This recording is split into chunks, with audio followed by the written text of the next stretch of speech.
सुप्रभात बच्चों, मैं Maya Saraswat Madhuban public senior secondary school से। आज हम कक्षा 8 में चैप्टर एकादश पाठ यानी कि चैप्टर 11 पढ़ेंगे, सावित्रीबाई फुले। इसमें सावित्रीबाई फुले की पहले कहानी बता देती हूँ। इन्होंने शिक्षा के क्षेत्र में बहुत ही बड़ा योगदान दिया है और अगर न्यूज़पेपर पढ़ते हो तो अभी इनके बारे में न्यूज़ में भी आया था 3 जनवरी के दिन, क्योंकि इनका जन्मदिन दिवस 3 जनवरी को मनाया जाता है। ये पहली महिला थी जिन्होंने शिक्षा के लिए आवाज़ उठाई थी और जब अंग्रेज़ों का शासन था उस वक्त। शिक्षा हमारा अधिकार है। हमारे समाज में कई समुदाय इससे लंबे समय तक वंचित रहे हैं। उन्हें इस अधिकार को पाने के लिए लंबा संघर्ष करना पड़ा और लड़कियों को तो इसमें सबसे ज़्यादा अवरोध झेलना पड़ा है। प्रस्तुत पाठ इस संघर्ष का नेतृत्व करने वाली प्रातः स्मरणीय एवं अनुकरणीय महिला शिरोमणि सावित्रीबाई फुले के योगदान पर केंद्रित है। यानी कि इन्होंने शिक्षा के क्षेत्र में सावित्रीबाई फुले ने बहुत ही महत्वपूर्ण योगदान दिया है, इसलिए इन्हें आज इतिहास के पन्नों से उठाकर इन्हें आज भी जाना जाता है। ऊपरी निर्मित चित्र पश्यत, ऊपर जो चित्र बना हुआ है, इदं चित्रम कस्यचित् पाठशालायां वर्तते, यह चित्र किसी पाठशाला का है। इयं सामान्य पाठशाला नास्ति, यह कोई सामान्य या साधारण पाठशाला नहीं है।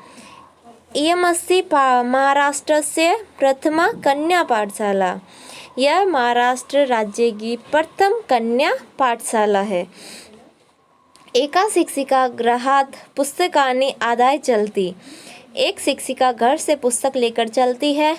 ये इस चित्र में दिखाया गया जैसे मार्गे कश्चित् तस्य उपरि धूलि कश्चित् च प्रस्तर खंडान, मार्ग में जब वो चलती है तब कोई उन पर धूल फेंकता है तो कोई पत्थर के टुकड़े फेंकता है, सीपती यानी कि फेंकता है। पर सा स्वदृढ़ निश्चयात् न विचलती, लेकिन वह दृढ़ निश्चय के साथ चलती है लेकिन विचलित नहीं होती। स्वविद्यालय कन्या भी सविनोदम आलपन्ति सा अध्यापने संलग्न भवति, वह अपने विद्यालय में बालिकाओं के साथ हंसी मजाक से बातें करती है और हंसी मजाक से उन्हें पढ़ाने में लगी हुई है। तस्या स्वकीयम अध्ययनमपि सहैव प्रचलति, साथ ही साथ वो क्या कर रही है, अपना स्वयं का अध्ययन कार्य भी पढ़ रही है, यानी कि वो खुद भी पढ़ रही, वो पढ़ा भी रही है और खुद भी पढ़ रही है। के महिला, कौन है ये महिला? अपि यूयमिपा महिला जानित, क्या आप इस महिला को जानते हैं? इयमेव महाराष्ट्र से प्रथमा महिला शिक्षिका सावित्रीबाई फुले नामधेया, यह है महाराष्ट्र राज्य की प्रथम शिक्षिका सावित्रीबाई फुले।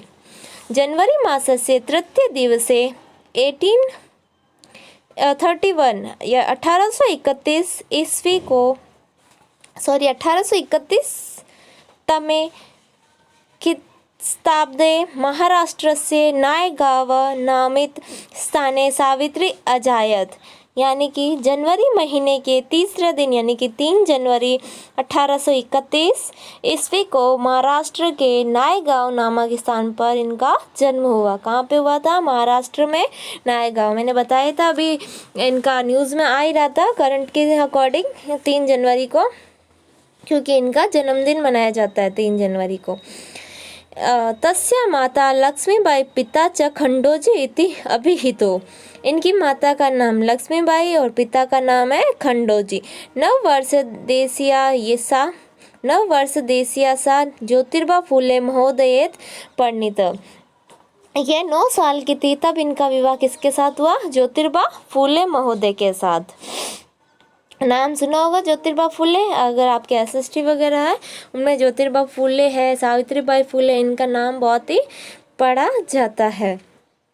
सो अपि तदानीं 13 वर्ष कल्प एव आसीत्, उस समय ये 9 साल की थी तब इनका विवाह किसके साथ हुआ? ज्योतिर्बा फुले के साथ। और तब ज्योतिर्बा फुले कितने साल के थे? 13 वर्ष के। 13 यानी कि 13। यतो ही सब स्त्री शिक्षा या प्रबल समर्थक आसीत, ये भी स्त्री शिक्षा के क्या थे? प्रबल समर्थक। कौन? ज्योतिर्बा फूले। अतः सावित्र्या मनसि स्थिता अध्ययनाभिलाषा उत्साहं प्राप्तवती।